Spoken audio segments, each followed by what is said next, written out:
Edi Mulyadi ini jelas sudah di framing sedemikian rupa, kecenderungannya adalah karena Kang Edi Mulyadi ini berada pada wilayah oposisi. Saya mau jadikan fakta bahwa ini di framing dan ini dipolitisasi. Prabowo pada 2018 itu dicaci maki oleh Bupati Boyolali saat itu, ya. Tetapi tidak ada proses pemidanaan, bahkan Prabowo pun mengatakan tidak perlu. Nah, kenapa sekarang tiba-tiba terhadap Edi Mulyadi dimunculkan laporan lewat partainya Prabowo di mana-mana, ya?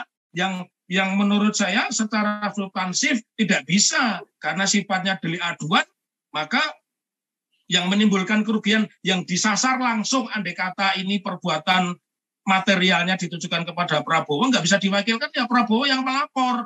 Dan untuk kasus seperti ini, saya mengapresiasi Bapak SBY ya. SBY itu ketika dihinakan oleh wakil ketua dari waktu itu ya Pak. Iya, dia datang sendiri. Inilah contoh negarawan ya. Nah.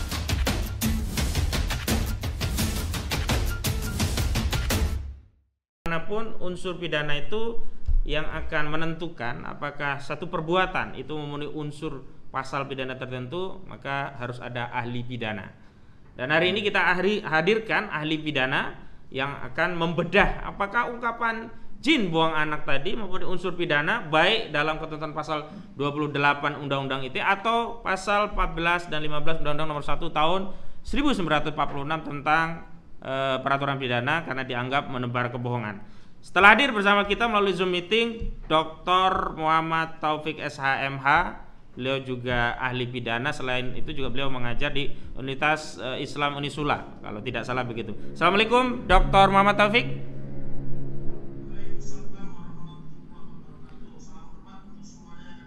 Mas Ahmad. Baik.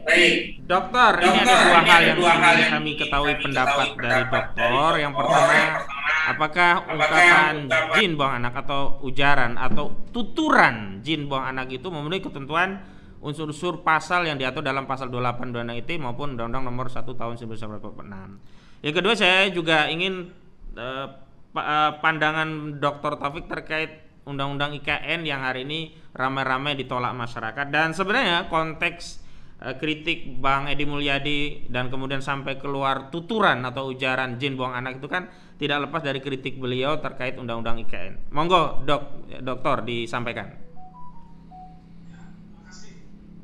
Saya melengkapi saja, salam hormat saya untuk Prof. Suteki juga Prof. Aceng. Saya menyampaikan dalam 3 tahap. Yang pertama saya ingin menyebut tentang peran polisi ya. Kali ini polisi telah menjelma menjadi hukum yang hidup. Artinya hukum yang hidup itu apa?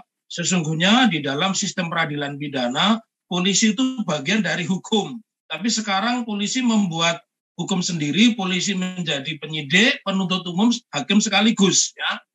Kemudian yang kedua, di dalam praktek ketika polisi menjadi hukum yang hidup, polisi mempraktekkan pula, karena polisi seharusnya jadi penyidik, dia jadi hakim, maka dia melakukan apa yang disebut di dalam ilmu pidana itu disparitas pidana, yaitu perbedaan perlakuan dari sisi hukum acara, perbedaan perlakuan dari sisi substansi, dan perbedaan perlakuan dari sisi pemidanaan. Kemudian yang ketiga, kita masuk kepada materi. Pertama, kalau kita melihat polisi itu sebagai hukum yang hidup, rasanya itu tidak fair ya. Polisi mestinya ketika menetapkan Kang Edi Mulyadi, polisi harus memedomani apa yang sudah disampaikan oleh Jenderal Polisi Listio Sigit Prabowo ya. Beliau itu pernah mengeluarkan peraturan Kapolri nomor 8 tahun 2021 tentang penanganan perkara pidana yang sifatnya berkeadilan restoratif justice atau memulihkan pada keadaan seperti semula sebagaimana yang sudah diatur dan diundangkan di dalam Berita Negara nomor 947 tahun 2021. Yang isinya itu sebenarnya cuma 2. Satu, mereposisi atau tepatnya merestorasi. Jadi ketika ada sebuah peristiwa pidana, apalagi ini rumusannya Undang-Undang Informasi dan Transaksi Elektronik, maka harus direstorasi antara mereka pelapor dan kemudian terlapor, ya, antara korban dan orang yang dianggap menimbulkan. menimbulkan masalah. Kemudian yang kedua, ini kan bagian dari mediasi penal. Kecenderungannya apa mediasi penal itu? Menghindari model pemidanaan. Maka menjadi aneh, dan kemudian kita bisa praktekkan disparitasnya di mana? Kenapa terhadap arteria dahlan itu tidak dilakukan proses seperti ini? Saya juga sudah membuat podcast yang mengatakan fungsi kedewanan itu ada 3. Fungsi legal drafting, fungsi budgeting atau mensusun anggaran, dan yang ketiga adalah fungsi controlling. Apakah menyebut sara, mencaci maki itu bagian dari fungsi-fungsi yang diemban oleh seorang legislator? Dan faktanya kan itu tidak. Saya pun sepakat dengan Prof. Suteki, tidak pernah dilakukan proses pemeriksaan yang akuntabel terhadap arteria dahlan. Apakah dia secara etik sudah diadili di Badan Kehormatan DPR RI, dan kemudian yang kedua, apakah pernah dilakukan proses penyelidikan atau penyidikan? Kenapa tiba-tiba muncul pernyataan bahwa dia imunitas? Rasanya tidak ada ruang, imunitas itu boleh nyebut-nyebut orang sara, ya. Kemudian sekarang kita bicara substansi. Betul yang dikatakan oleh Prof. Aceng bahwa pasal penghinaan itu unsurnya ada 3. 1, dia harus ada mens reanya. Jadi ketika saya menghina itu saya sudah tahu kepada siapa itu penghinaan itu saya tujukan, ya. Kemudian yang kedua, bahwa unsur penghinaan itu harus dibuktikan secara material maupun formil. Perbuatan itu benar-benar telah terjadi dan ada orang yang dirugikan. Oleh karena itu, wilayah manapun yang namanya penghinaan itu adalah delik aduan. Kalau delik aduan tidak boleh ada diwakili karena kewajiban dan tanggung jawab pidana itu tidak bisa dialihkan, ya. Dan yang kedua, di dalam kasus Edi Mulyadi ini jelas sudah di framing sedemikian rupa, kecenderungannya adalah karena Kang Edi Mulyadi ini berada pada wilayah oposisi. Saya mau jadikan fakta bahwa ini di framing dan ini dipolitisasi. Prabowo pada 2018 itu dicaci maki oleh Bupati Boyolali saat itu, ya. Tetapi tidak ada proses pemidanaan, bahkan Prabowo pun mengatakan tidak perlu. Nah, kenapa sekarang tiba-tiba terhadap Edi Mulyadi dimunculkan laporan lewat partainya Prabowo di mana-mana, ya?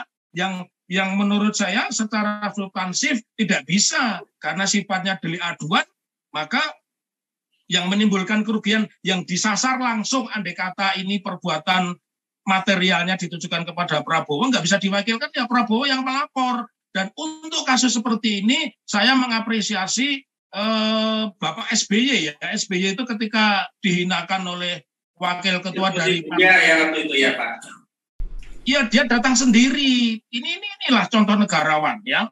Nah, kemudian sekarang kita melihat apa yang disampaikan oleh Kang Edi Mulyadi. Kang Edi Mulyadi mendapat praktek disparitas tidak sebagaimana arteria dahlan. Arteria dahlan, polisi menjadi hukum yang hidup, menjadi penegak hukum sekaligus penasihat hukum, mewakili kepentingan arteria. Maka kenapa ini tidak diberlakukan? Ya, mestinya kalau memakai tadi sudah ada peraturan Kapolri, kemudian setelah peraturan Kapolri diterbitkanlah SE Kapolri nomor 2 Romawi 2021 yang diundangkannya 19 Februari 2021.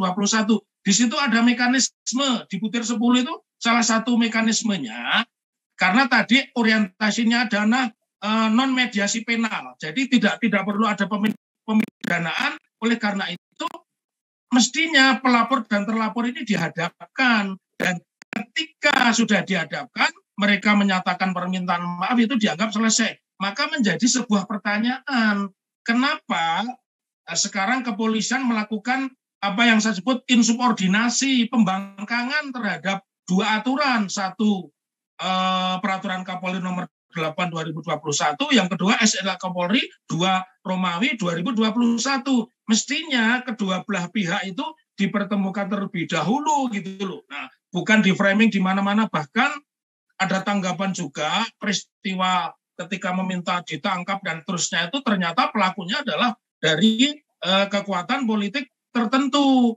Oleh karena itu menurut saya karena ini deliknya adalah delik aduan dan tadi dua unsur pentingnya itu niatnya juga sasarannya kepada siapa di dalam peristiwa yang sekarang ditimpakan kepada abang kita Kang Edi Mulyadi ini tidak memenuhi dua unsur itu.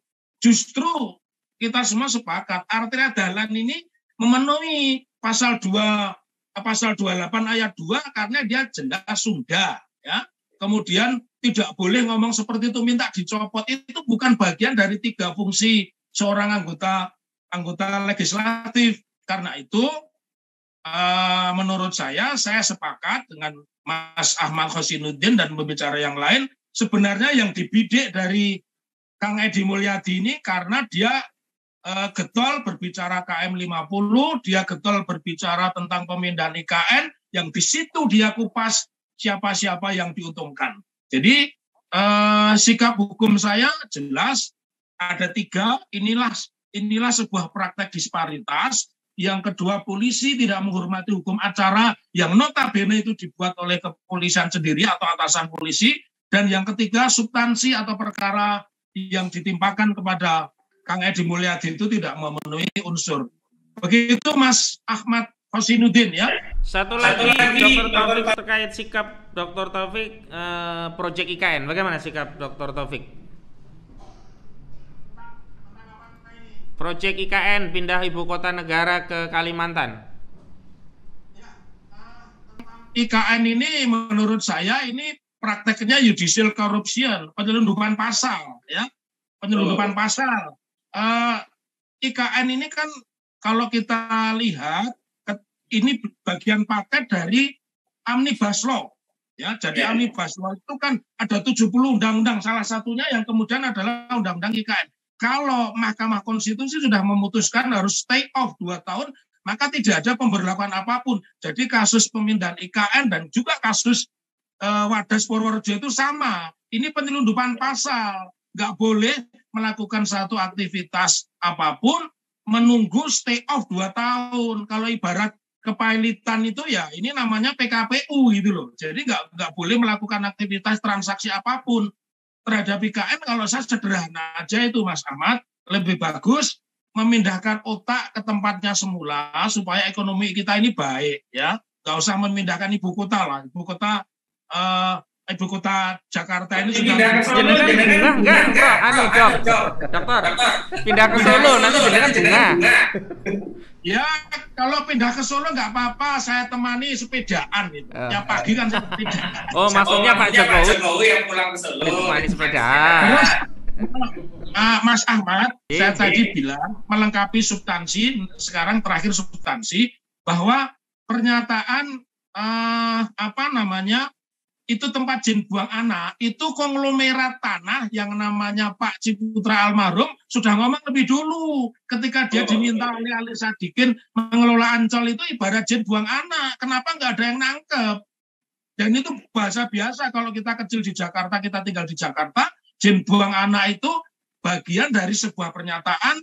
Wong ini bahasa Jawanya ini, saya Muslim tapi saya orang Jawa.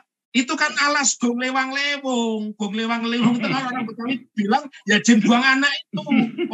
Orang Jawa bilang gong lewang lewong, Betawi itu bilang jin buang anak. Dipidananya di mana gitu loh. Tetapi ketika menuduh kamu orang Sunda nggak boleh jadi Kajati, kamu diganti, itu jelas sudah sara. Pasal 28 ayat 2 Undang-Undang Informasi Transaksi Elektronik sudah kena ancamannya 6 tahun, dendanya maksimal 1 miliar, minimal 200 juta. Begitu Mas Ahmad Khosinuddin.